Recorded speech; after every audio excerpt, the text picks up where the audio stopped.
të dashur shqiptar ka ndodhur diçka shumë e rëndë. Një hoxh ka marrë një flamur shqiptar. Flamurin për cilin dha gjakun Isa Boletini.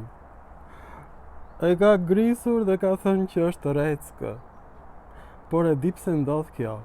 Këtë unë e kam parashikuar në vitin 1992 në demonstratat e dhjetorit. Dhe ju thash miqve të mi se si mund të dalim ne në demonstrat, si mund të ankohemi për regjimin komunist, kur ne nuk njohim gjuhën shqipe. Dhe ky hoxh nuk e di që fjala reckë vjen nga serbishtja, resa, do thot reckë, dhe nga e gjeta unë këtë. Kjo është në gjuhën slave kishtare, rensa, është në gjuhën polake, zhensa, i thonë qerpikëve, dhe nga fjala qerpik në gjuhën serbe ka marrë kuptimin e fijeve të flokëve në fund të rrobave që grisen. Ka marrë kuptimin e leshterikut në gjuhën sorbian, pra në polonis është kjo gjuhë e folur, e ngjashme me gjuhën serbe.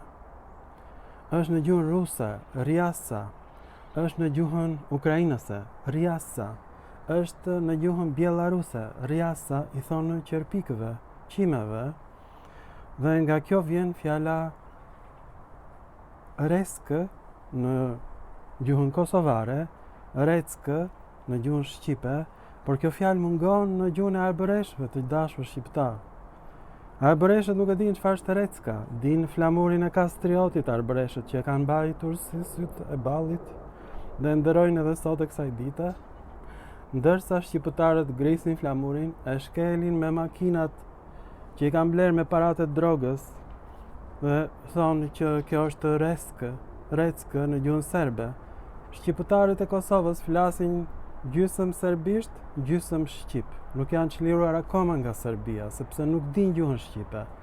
Ju faleminderit të dashur recka manë, reckat e dynjasë, që nuk dini gjuhën shqipe, o fllëqësirat e njerëzimit. Mirupafshim.